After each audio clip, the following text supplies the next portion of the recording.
Why did ancient Egyptian women use honey to remove body hair? And why did women in Renaissance Venice wear shoes so tall that some could barely walk? And then there were Roman women who built their hair so high that it almost looked like the sculpture. Three very different places and three very different ideas of beauty. But what made these styles so popular? Let's start in ancient Egypt. Thousands of years ago, grooming was an important part of everyday life. Women could use razors and tweezers to remove unwanted hair. But some also used sticky mixtures made with honey and other ingredients to pull hair from the skin. It was an early form of hair removal that may sound surprisingly familiar today. For wealthy Egyptian women, grooming could also include oils, perfumes, and cosmetics. Looking clean and well cared for was part of how they presented themselves. But thousands of years later, women in Venice found a completely different way to change their appearance. They changed their height. They wore shoes called chopines, which had very thick platforms made from materials such as wood or cork. Some surviving examples are more than a foot high.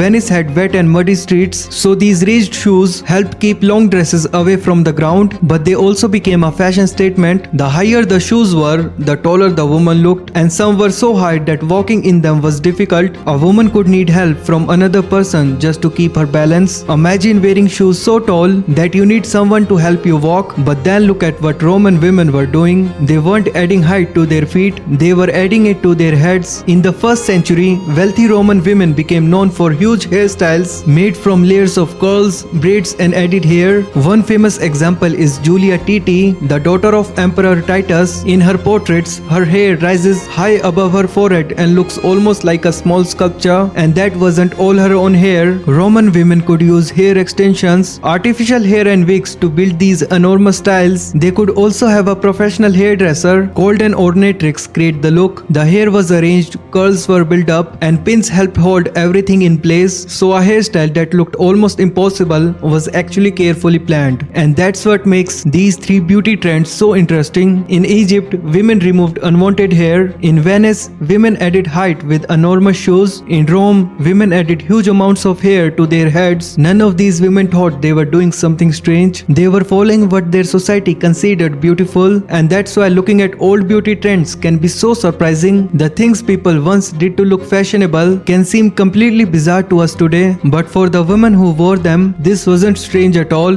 This was simply what beautiful looked like.